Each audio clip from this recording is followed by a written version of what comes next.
संख्या की होया की है वो लत इस ते कदों दी भाजी दी लत तेरी डिंगी हुई दी पिछले जुमे भाई 16 दिन हो गए। तो बना ली नहीं है होली कहीं ले गए 11 भाई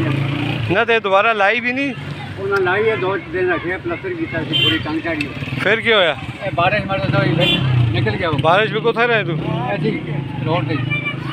एक गरीब लोग संभालते रहे तुसी संभालते रहे हो अपनी कॉलोनी है सारे केड़ा ये सारा कॉलोनी है अंदर सारी यार मैं तो समझ बड़ा मशहूर है भाई बड़ी नेकी की थी एक इंसानी मैं तो डर गया कि किनारा खाना केड़े दा एक कुस्तानी है लेकिन कुस्तानी है इधर आओ भरा इधर आओ तेरा तेरा मुंह चुमो एक खानदानी आदमी है लोगा नहीं है इसने वालद साहब ने बदवाया ने वालद साहब फोत होया ना ये नशे उसने बदवा की थी वोट छोड़ता लेकिन इसकी हालत है देखो ना इस हालत में चाचे पे इसने अपने वालदेन नाल नफरत की थी है तो ये देख लो फिर विदाई भी इस किस्म से मेहरबानी है अल्लाह पाक दे कि तुझे मैं तो डर गया मैं कर इसको कोई और काम ना हो जाए कितने अरसे तू थे पिया थे त्रिया चौथा दिहाड़े थे किस आप भी आया करे हो आप भी आया बुरा हाल है तो रोटी शोटी कौन देना रहे यही दे रहे हैं तो आज थोड़ा नंबर के साथ तो लाया मैं एक पे थे आया था फिर बधाई है कहना था नहीं जी सदर राजा बाजार सदर में मैं था रोटी खाना है नहीं नहीं मैं तो अपने किसी काम में आया थे कल मैं दुआ मांगी मैं क्या अल्लाह ने 24 घंटे से पुराना मेरा रब्ता हो जाए आज इस हालत पे जो है कोई गल नहीं भाई और भी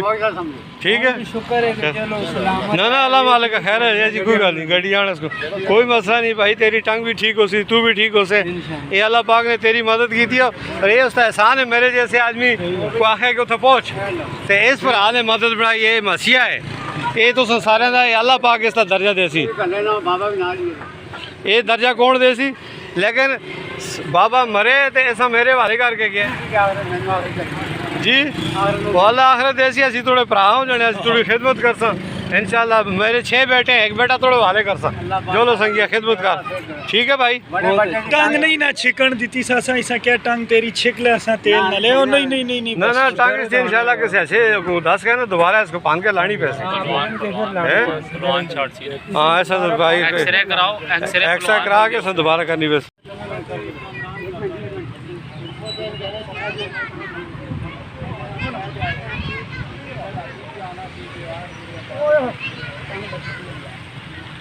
चाओ चाओ ऐसा गड्डी बिच पाओ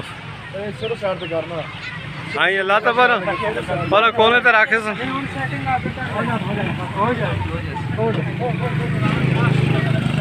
पर टंग लंबी कर पर साइड से ला के